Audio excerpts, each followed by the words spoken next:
Ir-rejd fil-kwartieri ġenerali tal-Partit Popolari Ewropew fi Brussell mill-Pulizija Belġjana flimkien ma' dik Ġermaniża dwar frodi finanzjarju ħalla diversi mistoqsijiet dwar President tal-Partit, il-Ġermaniż Manfred Weber. Dan hekk kif ir-rejd li seħħ it-tlieta minħabba inkjesta li għaddejja fil-Ġermanja hija dwar il-Ġermaniż Mario Voigt li waqt il-kampanja elettorali tal-elezzjonijiet tal-Parlament Ewropew tal-2019 mexxa il-kampanja online ta' Manfred Weber.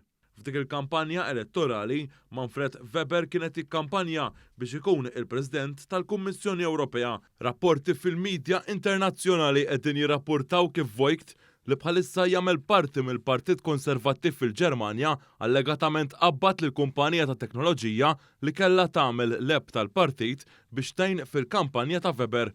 Ġie rapportat ukoll li l-Partit Popolari Ewropew li miegħu hemm affiljat, il-Partit Nazzjonalista, neħħa kull referenza għal din il-kumpanija li bħalissa tinsab fiċ-ċentru ta' dan l-iskandlu. Dan l-iskandlu qed iqajjem diversi dubji u mistoqsijiet dwar il-President ta' dan il-Partit Ewropew Manfred Weber.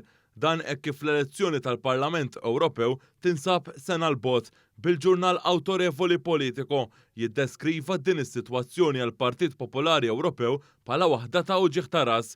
Weber huwa ħabib mill-qrib ħafna tal-eks kap nazzjonalista Simon Busuttil, tant li poġġieħ segretarju ġenerali tal-grupp tal-Partit Popolari Ewropew fil-Parlament Ewropew. Waqt il-kampanja elettorali ta' 6 snin ilu, Busuttil kien ġab lil Weber f'Malta biex jitkellimlu f'mass meeting f'Taslima.